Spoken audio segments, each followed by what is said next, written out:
Solidarity HealthShare is simple to help pay for affordable, quality health care. They enable the community to share in each other's eligible medical expenses. You choose the doctor that you want to see. Even integrative and alternative medical treatments are eligible. Solidarity HealthShare helps pay for NaPro Technology and costs associated with natural family planning. Solidarity HealthShare is dedicated to both faith and your health care. Information is available at solidarityhealthshare.org.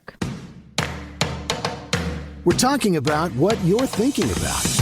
You're listening to Trending with Timmery on Relevant Radio and the Relevant Radio app.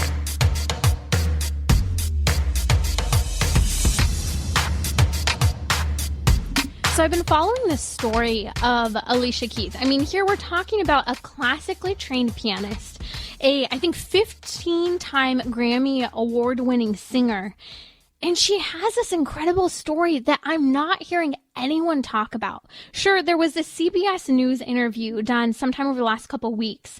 And I'm going to play just a second here, a clip from that. But you've got to hear this story about her mom's pro-life story about Alicia Keys. Here, let's go ahead and listen to this. She goes back to the very beginning, writing about how her mom, Terry Agello, who was then a single paralegal, had a relationship with flight attendant Craig Cook and got pregnant.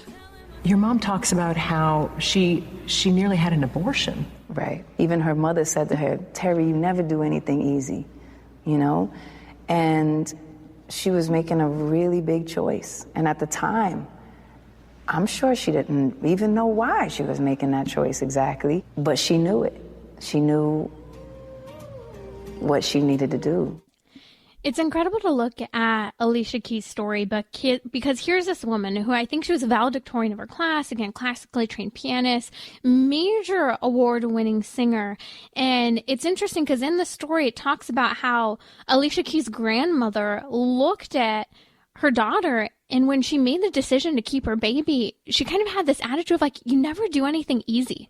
Like she's looking at it as you having this child, you having Alicia Keys, is the difficult path for you to take. And, you know, she's also talking to someone who's a paralegal, clearly very talented, has a great career. And isn't that sad that a grandmother, when talking about her own granddaughter, would have this attitude like, man, like, this isn't the easy path. Having that kid isn't easy. That's hard. Why would you choose this path? I mean, that's kind of what she's saying, basically. She's doubting her own daughter's decision to not kill her baby. And that's essentially what she's saying. You know, we've got to read through the language that's being used when we talk about abortion sometimes. I don't like to kind of throw language like that around a ton when we're talking about the life issue, because I think a lot of women are pressured into having an abortion. But that's what people around us are advising. And so when someone says, well, that's kind of the hard path, like, geez, you can't just take the easy way out. Abortion isn't the easy way out, because we have droves of women who share their testimony, who say they regret their abortion in the aftermath that abortion has had for them. And praise God, Alicia Keys is living. Her mom chose life, and she did it. She had an incredibly talented daughter. And let's take that one step further.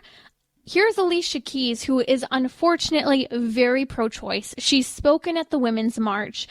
She talks about, you know, kind of just downplaying, quote unquote, the fetus, and, you know, kind of saying that big middle finger to people about if they think that we should advocate for fetuses. And I always think people are dumb, because fetus is Latin for infant or young one. I mean, come on. It's medical language that we use to kind of hide the baby in the pro-choice movement, but in the medical field, it's a term that fully acknowledges the humanity and personhood of that child. So then here we are, Alicia Keys, her mom chooses life against all odds.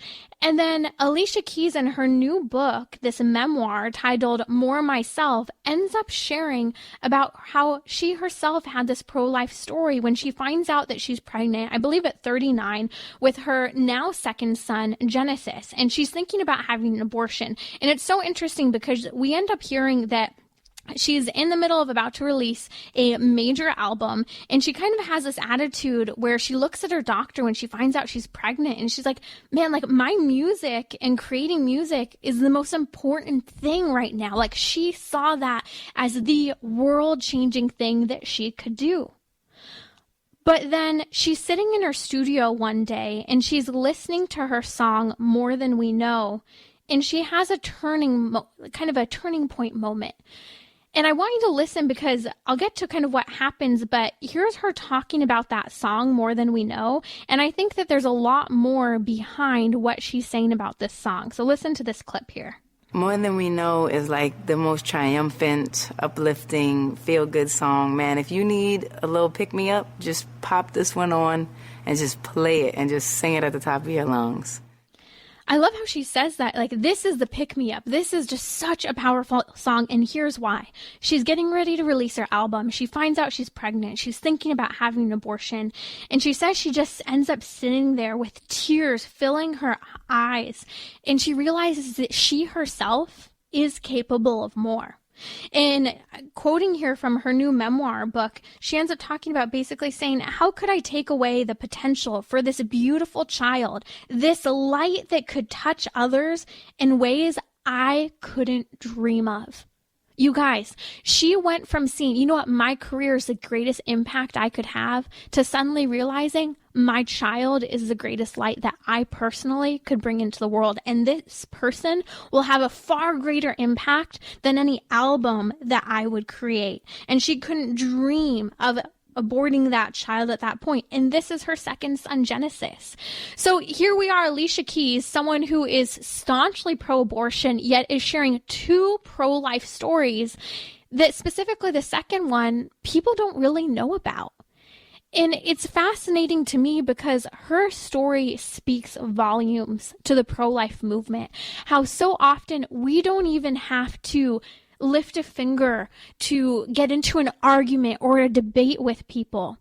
All we have to do is tell the incredible stories of people like Alicia Keys. You know, people speak so much through music. People love music. It speaks to them. Well, here's this song, More Than We Know, that spoke so deeply to her because she was capable of more. She was capable of more than just reducing her life to a career, but instead she was capable of bringing forth new life into this world and for caring for it as well.